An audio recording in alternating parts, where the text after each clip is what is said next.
Justru kita nggak cuma berangkat dari visualisasinya akan seperti apa, tapi ide konsernya sendiri seperti apa. Tapi kalau gue mencoba merangkum, jadi ketika pertama dapat brief Eternitas ini, yang pertama gue tawarkan tuh gimana sih mengelaborate konsep Eternity ini ke dalam sebuah pertunjukan. Ada dua keyword yang kepikiran sama gue. Pertama adalah soal legacy, kedua soal regenerasi. Jadi apa sih yang bikin musisi Eternity gitu? Karyanya. Udah pasti kan. Legasinya apa? Legasinya adalah karya. Legasi seorang musisi apa ya karya? Berarti karyanya yang Eternity. Dan regenerasi. Regenerasi sebenarnya di sini konteksnya bukan menggaet market baru. Jadi sebenarnya objektifnya bukan itu. Tapi sebenarnya lebih gimana karya Kla itu bisa diapresiasi oleh generasi baru, dan bahkan mungkin Kla mengakui generasi baru yang masuk ke dalam highlightnya Kla dan untuk bilang this is something good gitu. Bahwa itu yang Legend lakukan gitu, menurut gua. Nah, jadi nggak melulu objektifnya soal mendatangkan market, tapi lebih bisa jadi karya baru apa yang melanggengkan karyanya. Jadi itu yang ada gagasan itu. Nah kemudian baru dari situ kita kembangin. Apalagi ya Eternity, dia kayak sambung nyambung terus. Kalau kita lihat logo Eternity kan dia ada satu logo infinite yang sambung nyambung terus. Oke, berarti apa? Tidak putus ya? Betul.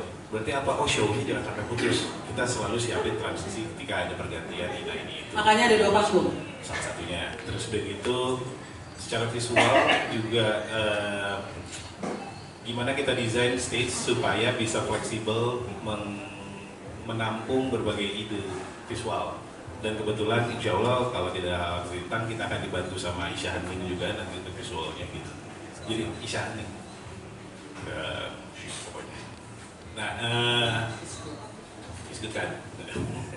Nah, jadi ketika ketemu kolektif ini juga kan, dan sama estetik Isya Hening juga menurut gua ada regenerasinya. Jadi gimana dia dengan stylenya yang muda mengadop karya terinspirasi oleh karya legendary dan ini dari Kla, kemudian ada translate. Jadi regenerasi nggak melulu dari performance, tapi juga dari cara kita mengemas pertunjukannya, melibatkan Isya, kayak gitu. Secara detail memang masih kita bicarakan, tapi kalau di gua sendiri sebenarnya itu ada kayak senior dan legend yang bagus tuh ada kayak pass the torch gitu. Kebayang, maksudnya kayak iya, diserna dulu. Pass the torch, menyerahkan obor, maksudnya kayak dia meng-acknowledge estafet. Ya, in a way kayak gitu. Iya, oke. Estafetnya karya bersama, membawakan karya legenda kayak gitu. Nah itu interpretasinya bisa gitu. Tapi makanya again ini bukan soal menggait market baru, tapi gimana melanggengkan karya. Iya. Melanggengkan karya. Dampak paskanya mungkin anak-anak yang nggak pernah dengar kelas sama sekali, karena dia ngikutin band ini, dia jadi tahu. Karena nggak mungkin kita bebanin regenerasi ke dalam satu konser.